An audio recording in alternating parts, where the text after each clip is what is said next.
हमारे घर में भी तो एक जवान लड़की रहती है। अब तुम्हारी वजह से ना हमें खुदा न खास्ता कल उसके बारे में कोई बातें ना सुननी पड़े।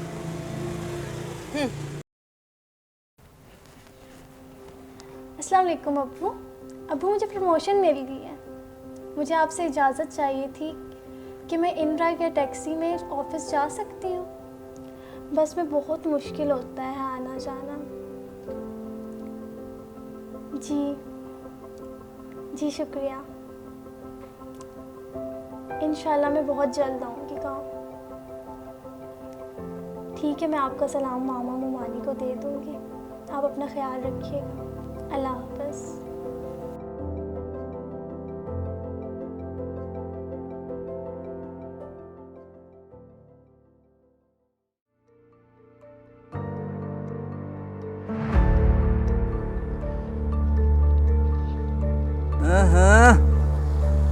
बड़ा आगे पीछे घूमती हो, अभी हमें भी तो मौका दो।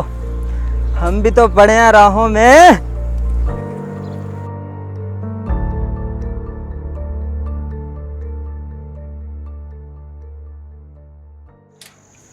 ये लीजिए चाय पीजिए, और अब आप अपनी साहबजादी को समझा दें।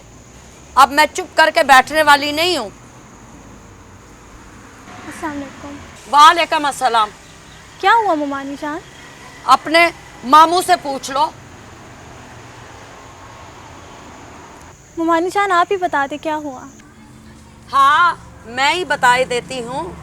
अरे बीबी सुन लो, तुम्हारी वजह से ना मोहल्ले वाले रोजाना तरह तरह की बातें करते हैं। अब तो मेरा घर से निकलना ही मुश्किल हो गया है। नहीं, जब तुम गांव से आई थी तो तुम बेसहारा थी, है? तुम्हारे हालात खराब थे। तुम्हारा कोई भाई भी नहीं था जो तुम लोगों को सहारा देता। अब हमने अपनी बेटी बनाकर तुम्हें अपने घर में रखा है। ए देखो बीबी, या तो नौकरी छोड़ दो या ये इनडायरेक्ट है। अब हम रोज रोज की बातें नहीं सुन सकते।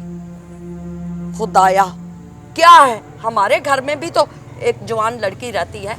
अब तुम्हारी वजह से ना हमें खुदा न खास्ता कल उसके बारे में कोई बातें ना सुननी पड़े।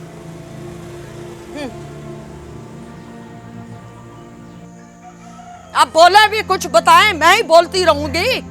मुमानी जान, क्या लड़कियों को कोई हक नहीं है वो अपनी मर्जी से आ जा सके? क्या बस में आने जाने वाली लड़की पाकबाज और इन ड्राइव में आने जाने वाली लड़की बदकिरदार हो जाती है? यही पैमाना है लड़की को परखने का। देखो बेटा,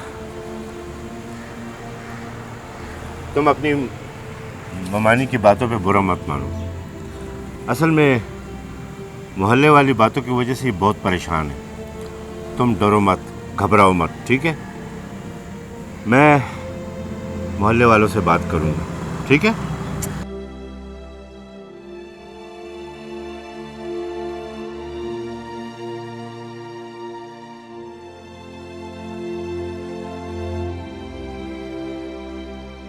हर घर से निकलने वाली लड़की बदकिरदार नहीं होती। खुदारा उन्हें उनकी मर्जी से जीने दे। उन्हें खुद से ज्यादा अपने माँ बाप की इज्जत प्यारी होती है।